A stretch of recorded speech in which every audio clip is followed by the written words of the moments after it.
Magandang araw ulit, mga kaibigan. This is Raffy Macapagal again, President of Ascentcars Auto Center, ACAC Transportation Services. And I'm here today again in the, we'll talk about the continuation of Prosperity series. So this time, I'm not sure what part this is. It could be part 4 or part 5, depending on when this will be uploaded. I will be talking about retirement. One sector of our, of our nation are people who are retiring. And, there are some interesting facts that I would like to share to everybody about, our financial status as Filipinos, once we reach the age of retirement. So, just to give you a very, very interesting statistics, we probably don't know that 85%, or probably about 86% of Filipinos are dead or dead broke by age 65. So meaning, pag ikaw ay dumating sa age na 65, either patay ka na daw or practically like dead broke, meaning you don't have any more money. And the sad thing is you're already old and you don't have a job, you don't have income. Hence, you are at the mercy of your children or of anybody who will help you. So that's a sad fact. When we reach the age 85, 85 out of 100 Filipinos are actually in that specific stage, no? And again, as I mentioned, the reason why I'm trying to do these videos is because I would like to share, some of my insights and some of the things that I have seen, and probably some things that I can be of help to other people in terms of how they can combat these particular things that are about to hit most of us, most of the people that will be hitting 65. So, I hope there will be a lot of retirees or recently retired, Filipinos that can actually listen to this. I would like to talk about, retirement strategy, or common mistakes of people who just retired, and why are we ending up in the 85%. Again, at the tail end of this particular video, I would like to actually achieve na I move some of the people from being part of the 85% to become part of the 15%.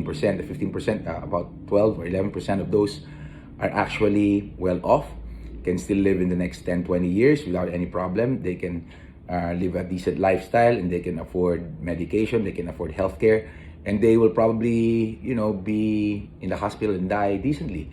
But there are like 3 or 4% who are practically financially free and will never run out of money, even though whatever sickness hits them or whatever expenses hits them. But that's a tough, top percentile to be part of, but it's not impossible. So I hope that, we can at least target to get ourselves from the potential 85%. Sana mapunta tayo dun sa, increase natin yung 15% that Filipinos are still enjoying their lives even after 65. So, for those who are planning to retire and those that are already retired, the common problem that we encounter is that these people work, or you guys work so hard all your lives, hence you've gotten used to it. Hindi ka marunong magnegosyo, or you have no idea how to enter a business and make money. So we think that pag nag-retire tayo, whatever retirement pay that we will be getting, whatever, how much it is, 2 million, 3 million, 4 million, 5 million, 10 million, 20 million, whatever amount it is, we believe that it is something that can sustain us for the rest of our lives. Or maybe not, but since we probably never handled such money, if we were working all our lives, we probably never had that much money na hawak natin. Hence, we think it is something na mahirap maubos. Nagkakamali po tayo dyan. Ang pera po, kahit gaano kalaki, whether 10 million yan or 15 million yan, if it's not in any way current or hindi gumagalaw, hindi po yan nagpo-produce o wala tayong income na pumapasok, kung di puro palabas ang galaw ng pera natin, para po yung butter na natutunaw. So it's like a butter that melts because money is so fast, It moves so fast. Every year, inflation hits us. Every year, mga bilihin tumataas. And then, what else?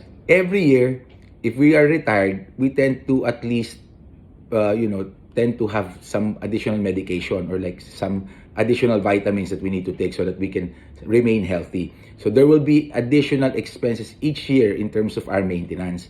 So dapat po prepare tayo dyan. Hindi po natin pwedeng isipin, oh may 5 million ako, I can spend 1 million now and matagal pa naman yung mauubos yan, saka ako na lang isipin. Hindi po pwedeng ganon.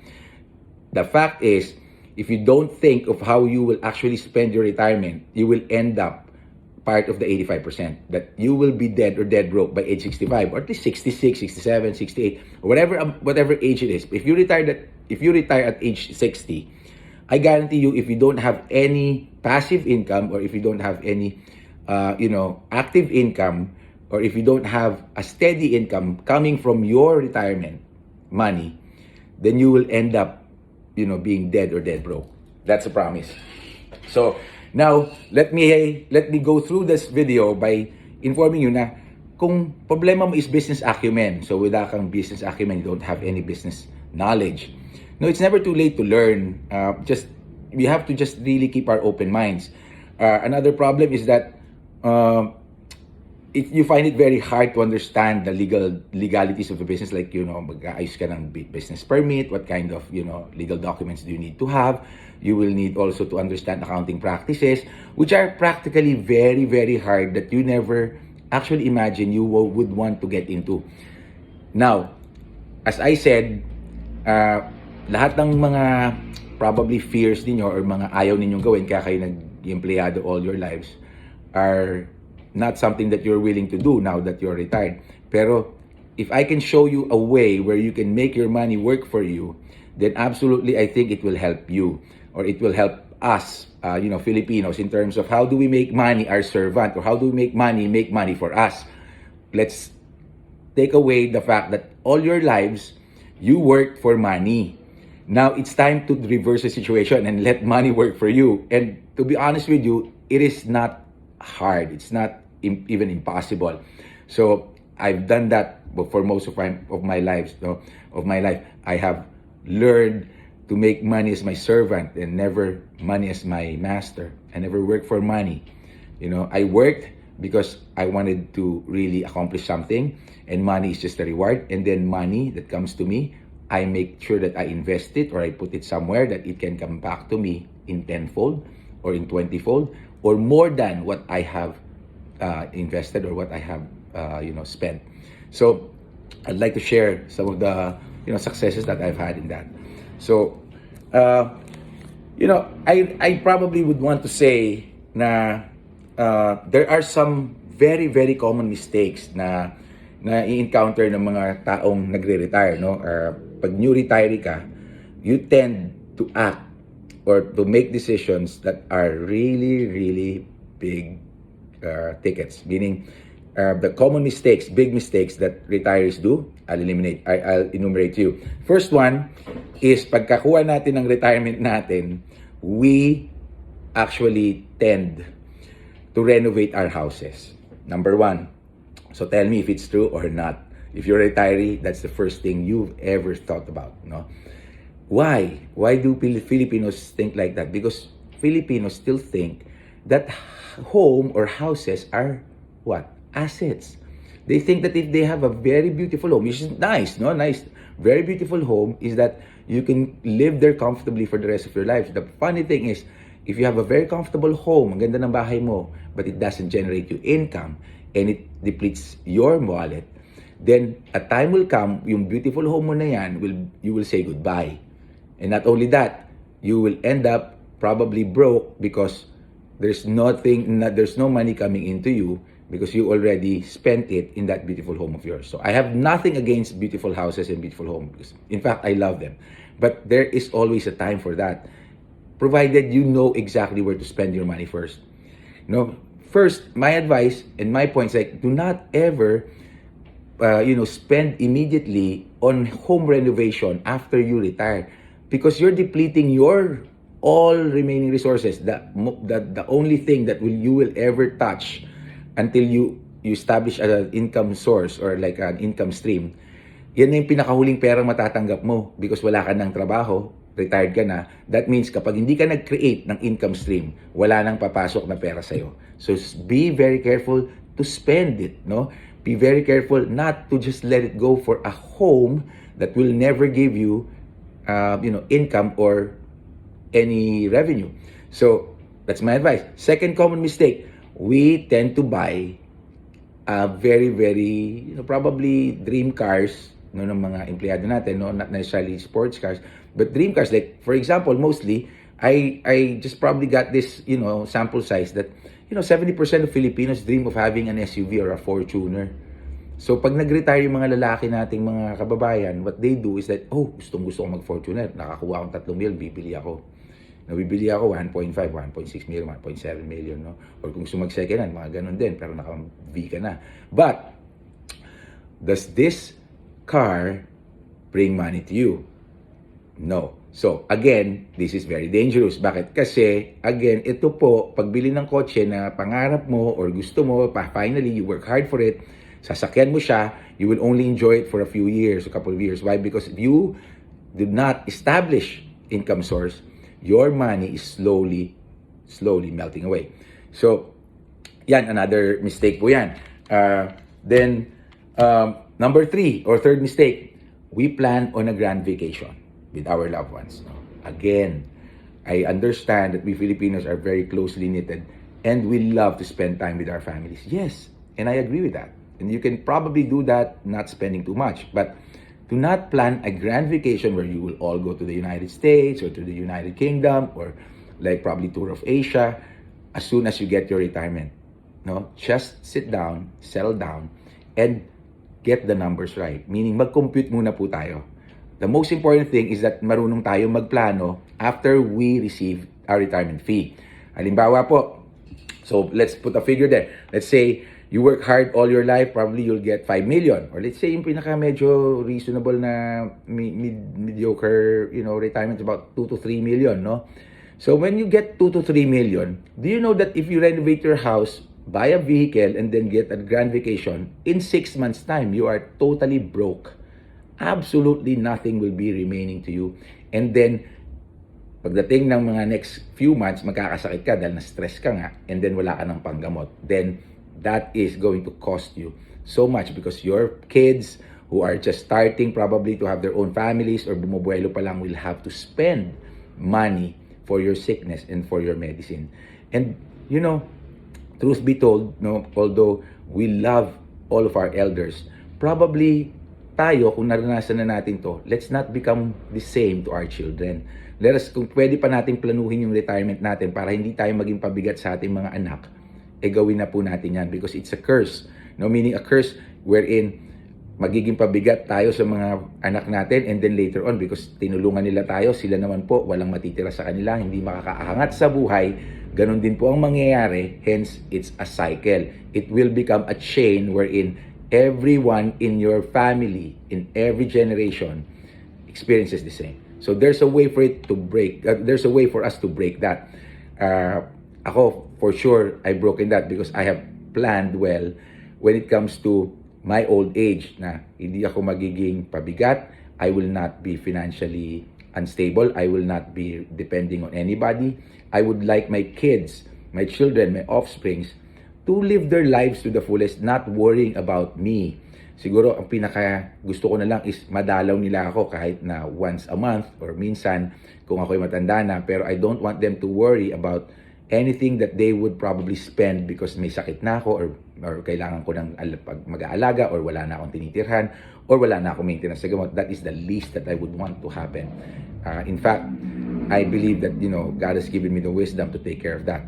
At least for myself and for my children. Anyway, so yung tatlo na yon, yan po yung common mistakes na sana wag nating gagawin once na mag-retire tayo. What I am recommending that we do as a family, we sit down and you ask your children or probably you and your wife or your partner, you decide how do we use this money to create passive income or to create income streams so that we can afford to renovate our houses, dun sa kikitain natin, dun sa i-investan natin, dun natin ngayon papagawaing bahay, kukunin yung ating pagkain, and also dun natin kukunin at pag-iipunan yung ating bakasyon, and dun din natin pwedeng kunin yung pang down payment at pang monthly natin dun sa coaching gusto natin. No? So, again, let us invest and learn to invest and find ways where we can have uh, assets rather than liabilities. And I have discussed this so many times, no? Kunyari, meron kang 3 million. How many assets can you buy? If you come to me, again, this is just hypothetical and you can actually come and visit me. If it was actually taken here, you can probably get a passive income of roughly around your 2.4 million probably can get a passive income of about 78 to 80,000 every month without doing anything, no?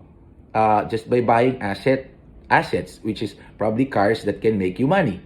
So here at Ascentcars, our cars are assets. We teach you how to make your cars as assets so that it can generate money to you. And if you haven't watched any of my past videos on how it's done, come visit us, or set up an appointment. Put a comment here and say that you are interested. And if you're a retiree and you wanted to really consult me, you better come over here. I'm willing to spend time with you and probably go through your own financials para mapakita ko sa inyo how your money will look like if you are going to spend it here, if you're going to invest here, or if you're going to put it here. So meaning, there are several ways you can utilize whatever retirement money you will have. But the bottom line is, for as long as you should be able to use that to multiply, to continue to have a steady source of income, then you are in a good state. Meaning, hindi ka nanganganib na at age 65, ubus na lahat ng retirement mo, and you will be dead or dead broke, which is what the statistics tell us. No? I'm very passionate about this because we have a choice. Meron tayong choice to utilize that money and be disciplined so that we can continue to get more mileage out of that money, the last money that we will ever earn. So if we put that in the right investment or in the right assets that you're going to buy, it will multiply, it will generate. So I have also some, retirement plans where I can show you na for every 800,000 that you have in your retirement, you can generate and you can extend it to 2.4 to 2.5 million in the next 6 or 7 years. Let's say 6 years or 7 years. It can extend up to that level, meaning it can grow 315% for every 800,000. Now, if you have 3 million, probably, 3 million can go as high as 9 million. Meaning, kung may 9 million kayo in the next 7 years, you are now going to at least enjoy your retirement and have more mileage. Meaning, 69 bago maubos yung 9 million mo kung uubusin mo man siya every single month. But I guess that's not how it should be. Kasi kung meron kang 3 million, no, and you'll probably be receiving around 104,000 a month passive income. 104,000 a month passive income for the next 7 years. No? And it can even go as high as additional 3 more million in the next 8 or in the next 3 more years. But again, watch the other videos, you will probably understand why. But you can have also other income streams that you can do. No? If you haven't done this, if you are still someone who's working and is about to retire, kung meron ka pang 5 years bago ka mag-retire, I also urge you to start making good investments now while you're still working. And probably use some loans while you still can and make those loans be invested in investments that can generate you higher income than the interest rate. So now by being wise, before ka mag-retire, you already have income stream. So walang patid yung income mo. Mawala man yung income mong present ngayon because nag-retire ka, you get lump sum, you still have monthly income from the investments that you've made 5 years ago before you retired. So this is just probably a prelude of what it should be. How do you plan for your retirement?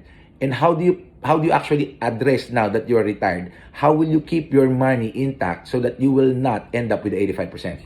So if you are interested, no, I don't have to elaborate more, but there will be more videos, and for those who have listened to me for the first time, please watch the other videos or the first part, second part, and third part of the series because it might give you some idea. But in terms of creating incomes and income streams, I'm very much welcome to actually entertain you or discuss with you kasi it depends on what people are interested or saan sila mahilig or saan sila magaling or saan yung tipong they like doing. Because I can tell you 1,001 ways to make money, but if it is not something that you're passionate or if that's something that interests you or if it's something that probably doesn't appeal to you, then it's useless. So again, I encourage everyone, take action. No? If you really want to have face-to-face with me or if you really want to do something and you wanted to consult me, you can visit us here and I can show you some of the things that you can probably opt to do.